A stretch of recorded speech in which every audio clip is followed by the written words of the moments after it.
Now, we know somewhere in the Sims estate there is a Super Bowl MVP trophy, obviously somewhere in your house on display. If it's not, then you're nuts. But is there any other trophy that goes there with it? And do you have the Super Bowl MVP trophy displayed somewhere? I think I do. That's big. I mean, that's big. It's probably a pretty trophy. I don't remember what it looks like. Is it a nice trophy, big trophy? I'm going to tell you the truth. This is true. My trophy, one day, it's in my office, okay, which is kind of separate from my house.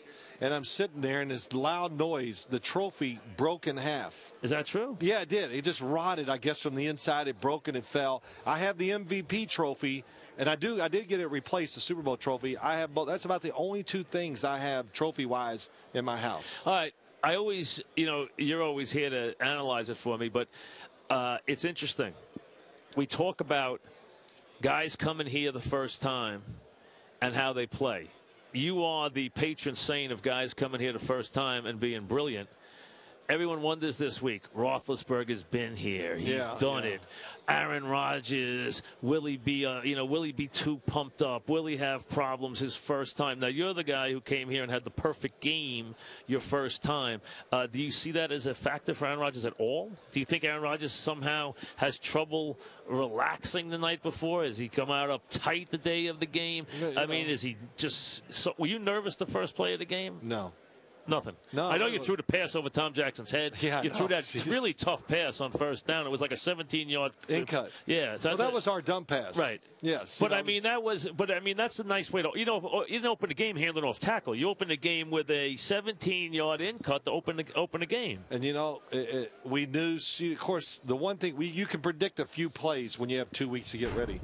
We predicted they played it exactly like we thought they would. They all went running after Mark Bavaro. Lionel Manuel had nobody around him. I never realized Tom Jackson was really there to hit me and tackle me, that he mistimed his jump until I happened to see it on TV years later. But, no, I really wasn't nervous because we rehearsed it, and I think it was just a mindset. Come on, Mike, you remember that year.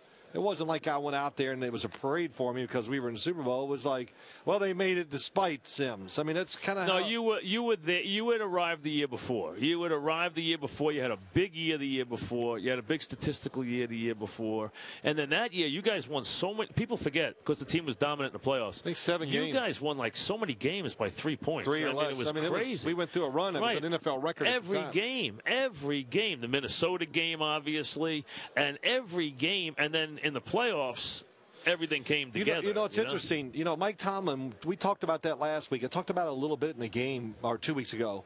There's a little bit of comfort. There's a comfort level that you get when you play in a lot of close games. Yeah. Nobody You made that panics. point in the game about the Steelers. Yeah, I did. Yeah. And the Steelers, they never panic. They feel good in those situations. Nobody looks around like, who's going to make the play? They just play. And I think that kind of happened to us. I've never really kind of said that, but I think that's kind of how our mentality was. We just went out there, we got it, we did it, and if it was close, nobody worried about if we're going to win or lose. Now, you were a heavy favorite in the Super Bowl. Yeah, I guess we were. You guys were like a 9-point favorite. I'm bringing this up because at halftime you're losing 10-9. Right. You go in for that half. You guys were on a major roll. You were favored. All the NFC teams were always favored in those days. You're down 10-9. Any panic at halftime? Was halftime any different than you thought it would be? Did you do a lot of major things, or did you just come out and say, let's just play our game in a second? Man, there was really nothing. I mean, we all sat in there and just kind of, because the halftime is long. Yep. But I remember guys took 5-minute naps. They just laid their head back and rested, and I remember going, gosh, the coach is ever going to talk to us here? And then finally they come out. And it was a really, really quick thing. Like Ron Earhart, all right, boom, boom, boom. I'll call the plays that work, and I'll stop calling the ones that don't work. Right. And then Bill Parcells, I can remember his speech. Men, all year, we got 30 minutes. Let's go get it done. And that was truly, that was it. And he didn't say it like pumping us. He just said it plainly. We all stood up and walked out. There was no rah-rah. And then you got stopped on the first drive. No. Yeah, you're right. And then the fake punt. The fake punt. Fake punt changed the game. I mean, the fake punt, and then everything broke loose after the fake punt. I think back to that.